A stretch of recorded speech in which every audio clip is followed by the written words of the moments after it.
Okay, so welcome back. In today's video, we're going to talk about frame rate per second. But before we get into that, let's see where we left off in our previous video. So I'm going to play this. So we have control. We can start our game. We can also close our game. Yeah, that's control, but we still need more control. So what's going to happen is our game is likely to run faster on faster computers and slower on slower computers. And so to have some kind of consistency, we need to tell it at what rate it should run. And so this brings us to the idea of frame rate per second.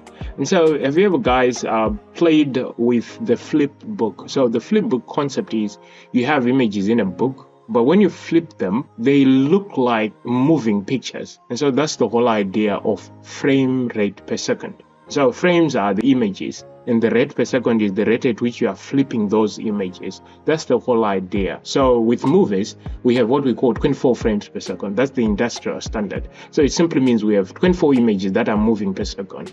And so when we do that, the human eye is going to perceive that as a motion picture.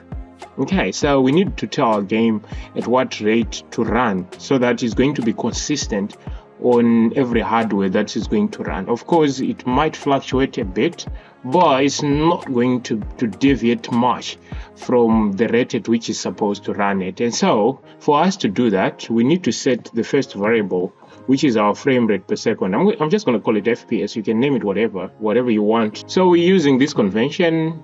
This is going to be a constant, and so we use all uppercase. The next thing we want to do is we want to create a clock object. This is going to keep track of the time. And so I'm going to take you up here to the Pygame documentation. And so we have the time module. This is going to help us keep track of the time. And so in the time module, we have this pygame.time.clock. Click on that.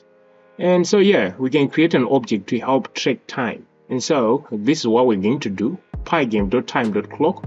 Notice the clock, it's here capitalized. It creates a new clock object that can be used to track an amount of time. The clock also provides several functions to help control a game's frame rate. We need to control the rate at which the game is going to run, and so we need to control its frame rate. So we're going to use this method, the tick method. We update the clock. So this method should be called once per frame. So let's say we set it to 40 here. Clock.tick 40 once per frame. The program will never run it more than 40 frames per second. And so we don't want our game to run it more than 60 frames per second. And so this is what we want. And so now we have set this frame rate per second. Now we want to create the clock object. So we said we use Pygame.time.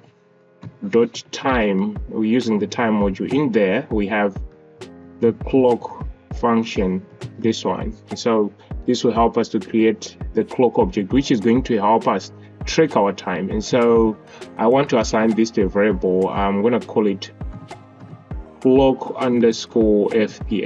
That's the name I prefer to give this one. You can name it whatever you want. And so yeah, so now we have this object. So to use this object, we want to use it in our game loop to keep track of our time. And so we're going to say clock fps dot, and then we're going to use a method in there called tick. We have our object over here, which is clock_fps. You could have named it anything.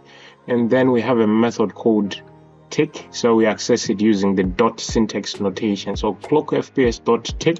And obviously this is a method. And then in here you can see Visual Studio Code tell us what to enter here. Frame rate is going to be an integer, but since we have our frame rate here set up here as a constant, we can just write fps. We can pass in this variable.